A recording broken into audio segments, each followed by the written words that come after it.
எனக்கு மிகவும் அன்பான நண்பு சகோதர சகோதரிகளே, ஒவ்வொரு நாளும் உங்களை சந்தித்து கர்த்தருடைய வார்த்தை சொல்லி உங்களை பலப்படுத்துவதில் சந்தோஷப்படுகிறேன். கர்த்தர் நாளை நமக்கு ஆசீர்வாதமாக்கி தரும்படிக்கு கர்த்தர் நமக்கு கொடுத்திருக்கிற வாக்குத்தத்தம் வார்த்தை என்ன என்று பார்ப்போம். அது 2 சாமுவேல் 22:29 சொல்கிறது, கர்த்தர் இருளை வெளிச்சமாக்குகிறவர். கர்த்தர் என் இருளை வெளிச்சமாக்குகிறவர். சில நேரங்களில் இருள் என்கிற ஒரு சூழ்நிலை நம்முடைய வாழ்க்கையில் கடந்து வரும். சில நேரங்களில் நம் வெளிச்சத்தில் பிரகாசமாய் சந்தோஷமாய் எல்லா நேரத்திலும் நிம்மதியாக இருப்பது போல தெரிந்தாலும் ஏதோ ஒரு பலவீனம் என்கிற ஒரு இருள், ஏதோ ஒரு பிரச்சனை என்கிற ஒரு இருள், ஏதோ ஒரு போராட்டம் என்கிற ஒரு இருள், ஏதோ ஒரு கெட்ட சொப்பனங்களை கண்டதனால் முழுவதும் ஒரு இருளாய் போவது போல ஏதோ ஒரு இருள் நம்மை ஆளுகை செய்கிறது. இன்றைக்கு இந்த வார்த்தை கேட்கிற நீங்கள் ஏதோ ஒரு இருளிலே நீங்கள் உட்கார்ந்து கொண்டு புலம்பிக் கொண்டு உட்கார்ந்து கொண்டு இருக்கலாம். ஐயோ, நான் என்ன செய்வேன்னு தெரியலையே, ஐயோ இந்த இருட்குள் உட்கார்ந்து இருக்கிறேனே, நான் யார் வெளிச்சத்தை தருவார், யாருடைய வெளிச்சத்தில் நடந்து போவேன் என்று சொல்லி யோசிக்கலாம். யோபுவின் வாழ்க்கையிலும் அதே போல தான் இருள் வந்தது. யோபு அழகாய் வார்த்தை சொல்கிறான், நீர் கொடுத்த வெளிச்சத்தினால் அந்த இருளை நான் கடந்து போனேன் என்று சொல்லி. அதே போல உங்களுடைய வாழ்க்கையில் ஏதோ எதிர்பாராத ஒரு பலவீனத்தில் நீங்கள் சிக்கப்பட்டு உட்கார்ந்து கொண்டிருக்கலாம். ஏதோ உன் பிள்ளைகளின் வாழ்க்கையில் ஒரு இருளாக இருக்கலாம். ஒரு ஆசீர்வாதமே இல்லை பிரதர் என்று சொல்லி நீங்கள் யோசித்துக் கொண்டிருக்கலாம். இன்றைக்கு கர்த்தர் உங்களை ஆசீர்வதிக்கவும் மேன்மைப்படுத்தவும் கனப்படுத்தவும் அவர் போதுமானவராய் இருக்கிறார். பிரியமானவர்களே, கர்த்தர் நமக்கு ஆசீர்வதிக்க வேண்டும். கர்த்தர் நமக்கு இந்த ஆசீர்வாதங்களை தர வேண்டுமே. ஆனால் எது நம்முடைய வாழ்க்கையில் வெளிச்சத்தை கொடுக்கும் என்று வேதம் சொல்கிறது. சங்கீதம் 119:105 சொல்கிறது, உம்முடைய வசனம் என் கால்களுக்கு தீபமும் என் பாதைக்கு வெளிச்சமாய் இருக்கிறது என்று சொல்லி. அவருடைய வசனம் நம்முடைய இருளில் வெளிச்சமாய் பிரகாசிக்கிறது. என்ன முடிவு எடுக்கிறது என்று தெரியல, எப்படி என்னுடைய குடும்பத்தினுடைய எதிர்காலத்துக்கு என்ன முடிவு எடுக்கிறதுன்னு தெரியல என்று சொல்லி நீங்கள் யோசித்து கொண்டிருக்கலாம். கர்த்தர் உங்களுக்கு வசனத்தினால் வெளிச்சத்தை கொடுத்து உங்களை மேன்மைப்படுத்த அவர் போதுமானவராய் இருக்கிறார். நீங்கள் வெட்கப்பட்டு போவதில்லை.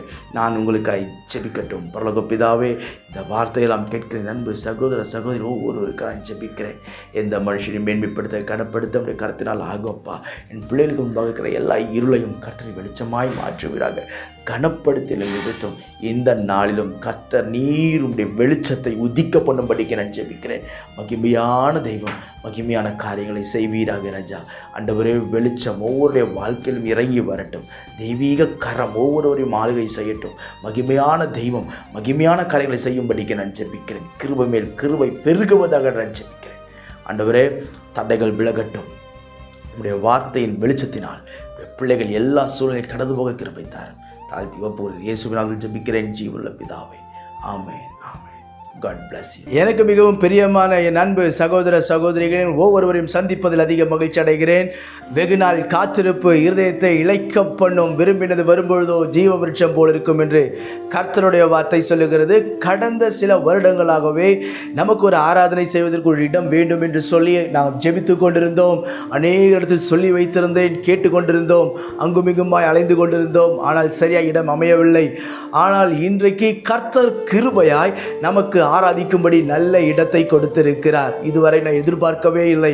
ஆயத்தமாக்கப்பட்ட ஒரு மேல் வீட்டை கர்த்தர் நம்முடைய ஊழியம் நடத்தும்படி ஒவ்வொரு ஞாயிற்றுக்கிழமையும் மாலையில் 6 மணியிலிருந்து 8:30 மணி வரை நாம் இணைந்து கர்த்தரை ஆராதிக்க போகிறோம். பிரியமானவர்களே, என் அன்பு ஜனங்களே, நீங்கள் எந்த சபைக்கும் போகாத ஒரு ஆளாய் இருந்தால், நீங்கள் இயேசு யார் என்று அறிந்து கொள்ள வேண்டும் என்று விரும்பினால், ஒருவேளை வியாதி இருந்தால், பிரச்சனைகள் இருந்தால், கஷ்டங்கள் இருந்தால், துக்கங்கள் இருந்தால், உங்கள் யாவரையும் நான் அன்போடு வரவேற்கிறேன். உங்கள் ஒவ்வொருவருக்காகவும் ஜெபிக்க நான் காத்திருக்கிறேன். பிரியமானவர்களே, நம்முடைய இந்த யூடியூப் செய்தி மூலமாய் கர்த்தர் அநேக இருதயங்களை அசைத்து கொண்டிருக்கிறார். எனவே நீங்கள் இது அருகிலே யாராவது இருப்பீர் என்று சொன்னால், சென்னையில் இருப்பீர் என்று சொன்னால், உங்கள் யாவரையும் நான் அன்போடு வரவேற்கிறேன். நாம் இணைந்து கர்த்தரை ஆராதிப்போம், கர்த்தருடைய ராஜ்யத்தை கட்டுவோம். நான் இந்த வீடியோவில் இதை கீழே என்னுடைய அட்ரஸ் வருகிறது. அட்ரஸை எடுத்துக்கொள்ளுங்கள். என்னுடைய ஃபோன் நம்பர் வருகிறது.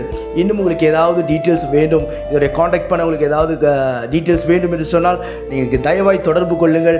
நான் உங்களுக்கு ஆலோசனை கொடுப்பேன். நிச்சயம் நாம் சேர்ந்து கர்த்தரை ஆராதிப்போம், அவரை உயர்த்துவோம், கனப்படுத்துவோம். உங்கள் ஒவ்வொருவரையும் என்னுடைய தனிப்பட்ட விதத்தில் நான் அன்போடு வரவேற்கிறேன். God bless you.